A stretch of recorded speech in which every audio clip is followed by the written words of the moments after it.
फैसल वावडा साहब हमारे साथ मौजूद हैं, उनसे मजीद जान लेते हैं। जी सेनेटर फैसल वावडा साहब, बहुत शुक्रिया ज्वाइन करने के लिए। किस तरह इस फैसले को देखते हैं, क्या कहते हैं? मैंने तो कई महीनों से आपको कहा था कि जो खास है ये बड़ी तबाही का बड़ा रीजन है पाकिस्तान की, चाहे वो जमहूरी हो, इस्टेब्लिशमेंट का नुकसान हो, आइन और कानून का नुकसान हो, तो ये तो होना ही था। दूर है दुरुस्त है, बहुत बहुत जबरदस्त फैसला हुआ है। और जो लोग इस पुष्पनाई में थे समेत इस खास के फैज हमीद के, जो पीटीआई को अंत तक तबाही की तरफ लेके गए हैं और वो खुद भी इनके साथ मिलकर सारी गेम करते रहे, तो जितने भी लोग हैं इस किस्म के पुष्पनाई में इन्वॉल्व हैं, ये शुरुआत है। अभी बड़े बड़े बुत गिरने, बड़े बड़े तुरम खानों ने गिरना है। जो आइन और कानून के सब ठेकेदार बने हुए वो सब की बारी आनी है। दिस इज द बिगिनिंग, जो बहुत देर से एक्सपेक्टेड थी और बहुत जबरदस्त काम किया पाक फौज ने। और ये बताया है कि ये एक ईमानदार क़यादत है जनरल आसिम मुनीर साहब की शक्ल में, चीफ की, जिन्होंने अपने और पराये में इंसाफ देते हुए और लेते हुए कोई फर्क नहीं रखा। और ये पाकिस्तान की डायरेक्शन बदल देगा ये। और इसमें आपको आने वाले दिनों में अरशद शरीफ शहीद की भी बहुत सारी चीजें खुलती हुई नजर आएंगी। तो ये पाकिस्तान के लिए एक बहुत जबरदस्त खुशाइन है। और जहां तक अपार्ट के जमहूरी नुकसान तो किया है इस आदमी ने मिल मिला के, और आज भी नुकसान कर रहा है फाइनेंशियली भी। टॉप सिटी वाला केस भी जब उठेगा तो उसमें बहुत सारे लोग और भी इसमें होंगे, लेकिन ये शुरुआत है। अभी जो बहुत ज्यादा पाकिस्तान के बाप बने हुए उनकी बारी का भी इंडिकेटर आ गया है।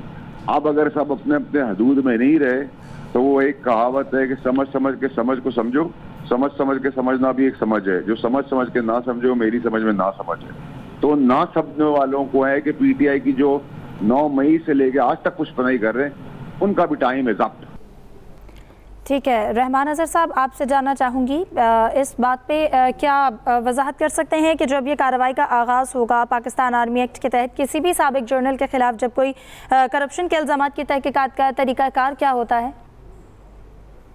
देखिए, एक तो इसमें आपको ये समझने की जरूरत है कि ये जो कार्रवाई है वो फौज इसको एक अंदरूनी मामले के तौर पर जो है वो देखती है। और ये इससे पहले भी बहुत सारे जो अफसरान थे, सीनियर अफसरान थे, उनके खिलाफ जो है वो इस तरह से कार्रवाई की जा चुकी है। दूसरी चीज इसमें कि ये इसकी जो डिटेल्स होती हैं ट्रायल, वो बहुत ज्यादा कोई सामने नहीं आती। ये पब्लिक ट्रायल नहीं होता जिस तरह से आमतौर पर जो वो समझा जाता है। जब फौज एक खुद अपने एक साबिक अफसर का या हाजिर सर्विस का जो है वो ट्रायल करती है, तो वो एक फौजी अदालत के अंदर होता है। उस फौजी अदालत में जो एविडेंस है उसका भी अपना एक म्यार है, जो जरा है सबूतों पर उसका भी अपना एक म्यार है। तो ये आम अदालतों से मुख्तलिफ कार्रवाई होती है। तभी आपको याद होगा कि जब सिविलियंस के फौजी ट्रायल की बात हो रही थी और उस पर भी जो है वो अदालत ने फैसला दिया था, तो उसके अंदर यही तफरीक रखी गई थी, क्योंकि फौजी जो ट्रायल होता है वो मुख्तलिफ होता है सिविलियन अदालतों से, और इसी वजह से उनको फौजी अदालतों का ट्रायल जो है वो कहा जाता है। तीसरी चीज जो कि इसके अंदर अहम है वो ये कि इस ट्रायल के हवाले से हमारे पास तफसीलात तभी आएंगी जब ये ट्रायल मुकम्मल हो जाएगा।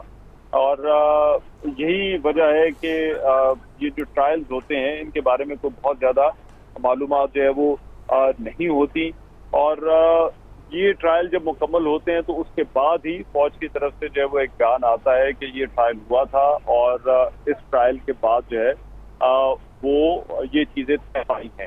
लेकिन इसमें देखिए, जो प्रेस रिलीज है इसके अंदर एक चीज़ उन्होंने ज़रूर शुरू में मेंशन की है कि ये जो इंक्वायरी है उसका आगाज हुआ था सुप्रीम कोर्ट के ऑर्डर्स के ऊपर, और ये मामला सुप्रीम कोर्ट के सामने गया था। सुप्रीम कोर्ट ने उसके बाद डायरेक्शन दी थी, और सुप्रीम कोर्ट की डायरेक्शन के ऊपर ये इंक्वायरी हुई, और उस इंक्वायरी के बाद ये जो है वो इक़दाम उठाया गया है। अब फील्ड जनरल कोर्ट मार्शल के बाद देखना होगा कि ये जो ट्रायल है क्या इसमें जनरल फैज हमीद के पास फिर से नॉर्मल कोर्ट्स में या हाई कोर्ट के अंदर, बहुत सारे केसेस के अंदर ये प्रोविजन होती है कि वो हाई कोर्ट के अंदर और उसके बाद सुप्रीम कोर्ट तक रुजू कर सकते हैं अपीलों के ऊपर। तो ये देखना होगा कि क्या जो है वो फील्ड जो उन पर इल्जामात लगाए गए हैं उसके तहत क्या उनके पास वो ऑप्शन मौजूद है या नहीं। मेरी जहाँ तक मालूमात है, या मुझे इस पर शायद अभी कुछ क्लैरिटी नहीं है, लेकिन देखा जरूर जा सकता है कि क्या उनके पास मेरा इम्कान ऐसा लगता है कि आमतौर पर जो है वो ये मौजूद होता है हफीज साहब। तो ये देखना होगा कि उनके पास मौजूद है या नहीं, और फिर उसके बाद जो है वो इसके मुताबिक जो है वो कुछ कहा जा सकता है। ठीक है आमिर साहब, आपसे जानना चाहूँगी कि जैसा कि क्या इस हवाले से कोई ख़बरें पहले से मौजूद थी, जो हम हाउसिंग सोसाइटी का अगर जिक्र करें तो वो मालूम था, वो ख़बरों में था, लेकिन जैसा कि 26 नवंबर को एक ख़बर आई थी कि कबल अज़ वक्त रिटायरमेंट की बारे में सोचा जा रहा है फैज़ हमीद की जानिब से, और उसके बाद 29 नवंबर को उनकी जानिब से रिटायरमेंट भी ले ली गई। नहीं देखिए, वो तो बिल्कुल एक और चीज़ थी, वो कोई इस डिसिप्लिनरी कार्रवाई में नहीं थी। वो ये थे कि चूंकि ये जनरल आसिम मुनीर के साथ सारे बैचमेट थे, और जब आसिम मुनीर साहब इनसे सीरीज़ में सीरियल नंबर में नीचे थे और उनकी प्रमोशन हो गई बतौर आर्मी चीफ, तो जो सीनियर लोग होते हैं या जूनियर उस बैच के होते हैं, फ़ौज की रवायत है कि लोग रिटायरमेंट ले लेते हैं, और कुछ लोगों ने नहीं ली। जनरल आमिर जिनकी अभी मौजूद है और उनका नाम भी उस लिस्ट में मौजूद था, वो कोर कमांडर थे, लेकिन अब वो उनको यूएई में एम्बेसडर मुकर्रर कर दिया गया है। तो ये मुख्तलिफ लोग मुख्तलिफ अंदाज में फ़ैसला करते हैं। जो आज हम जिस पे बात कर रहे हैं ये उनकी उस अपॉइंटमेंट से रिलेटेड इस सेंस में नहीं है कि वो उनका एक टाइम पूरा हो गया था, उन्होंने रिटायरमेंट लेनी ही लेनी थी। वो अप्रैल में ले लेते, उन्होंने अप्रैल की बजाय नवंबर में ले ली। तो वो जो उनके 3 स्टार का टाइम था उसको अप्रैल में पूरा हो जाना था, अप्रैल 23 में पूरा होना था, वो 22 नवंबर में रिटायर हो गए।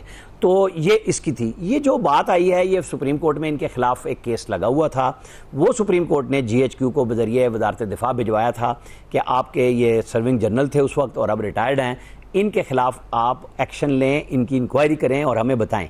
तो उस वक्त ज़राए से खबर ये आई थी, और आज प्रेस रिलीज जारी हुई है कि सुप्रीम कोर्ट ने एक केस दिया था और उसके अंदर इनका गलत काम और किरदार पाया गया है।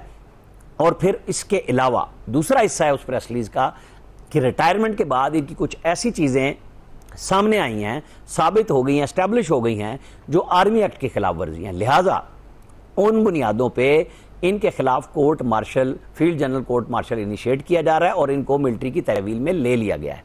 तो ये बुनियादी प्रेस रिलीज है। उसकी बुनियाद पे हम कह रहे हैं कि इनके ऊपर ये बड़ी अरसे से बात आ रही थी कि ये PTI की सपोर्ट कर रहे थे, और जिस तरीके से इनका एक क्लिप वायरल भी हुआ था जिसमें ये कह रहे थे कि हमने 3rd फोर्स PTI खुद बनाई, ताकि वो मतलब नाम नहीं लिया, वो पीपल्स पार्टी और नून की तरफ इशारा था कि एक और फोर्स आ जाए। तो इनकी हमायत मौजूद थी। अब वो 9 मई से मुंसलिक चीज़ों पे बार बार फौज कह रही है कि हमने अपना काम किया हुआ है, आप जो है ये PTI को कह रहे थे कि सिद्ध के दिल से माफ़ी मांग लें तो फिर बात हो सकती है, अदरवाइज नहीं हो सकती। तो ये चीज़ें हैं। अब ये फील्ड जनरल कोर्ट मार्शल अपना पूरी सज़ा दे लेगा। मुझे यकीन है कि जिस तरह सुप्रीम कोर्ट ने कहा और ये बाकायदा प्रेस रिलीज जारी की गई, तो वो भी बाकायदा जारी होगी। ऐसे ही जारी होगी जैसे लाहौर के कोर कमांडर और मेजर जनरल और बाकी लोगों को फ़ौज से जब फ्री कर दिया गया था तो उसका भी जारी कर दिया गया था कि फ़ौज ने अपने कड़े एहतसाबी निज़ाम के तहत इन लोगों को फारिग कर दिया है। तो आज भी यही है कि ये फ़ौज का अपना कड़ा एहतसाबी निज़ाम है कि उसके अंदर उनके ऑफिसर्स चाहे वो कितने ही हाई उस रैंक पे मौजूद हो, ज़ाहिर है ISI का चीफ होना, 2 कोर के कमांडर रहे, भावलपुर के भी, पेशावर के भी, और मुख्तलिफ जगहों पे तैनात रहे, और ऐसे सीनियर आदमी के खिलाफ जब होती है तो नाकाबिल तरदीद शवाहिद मौजूद होंगे। तो ये चीज़ें पब्लिक की गई हैं, field general court martial announce हुआ है और ये सुप्रीम कोर्ट में रिपोर्ट जमा होगी बाकायदा। और ज़ाहिर है इनके पास, जैसे ये सुप्रीम कोर्ट में 9 मई वाले केसेस में भी बार बार अटॉर्नी जनरल ने कहा कि जो लोग सज़ा पाएंगे उनके पास हाई कोर्ट में और सुप्रीम कोर्ट में जाने का ऑप्शन मौजूद है। तो ये मुसल्लह अफवाज के अफसरों की मैंने अभी बताई आपको कि तभी खबरें आती हैं जब वो फ़ौज के निज़ाम से उनको सज़ाएँ हो चुकी होती हैं, वो हाई कोर्ट में, रिस्पेक्टिव हाई कोर्ट में, नॉर्मली इस्लामाबाद हाई कोर्ट में आते हैं क्योंकि GHQ तो इधर ही है, और फिर वो सुप्रीम कोर्ट तक अपने केसेस लेके जाते हैं। यही जनरल फैज़ हमीद का केस है कि क्योंकि जनरल जो फील्ड जनरल कोर्ट मार्शल है वो यूनिफॉर्म पहना के किया जाता है रिटायर्ड ऑफिसर्स को, वो इनको भी पहनाया जाएगा, इनको बिठाया जाएगा, इनके ऊपर जो चार्जशीट है वो इनको पढ़ के सुनाई जाएगी, इनके जवाब लिए जाएंगे और फिर फैसला किया जाएगा। आमिर साहब कहिएगा कि जो हम बात कर रहे हैं करप्शन के केस में फ़ौजी अदालत और सिविल अदालत के दरमियान क्या फ़र्क होगा, और गवाहों को पेश करने या शवाहिद को पेश करने का जो अमल होता है वो किस तरह से होगा?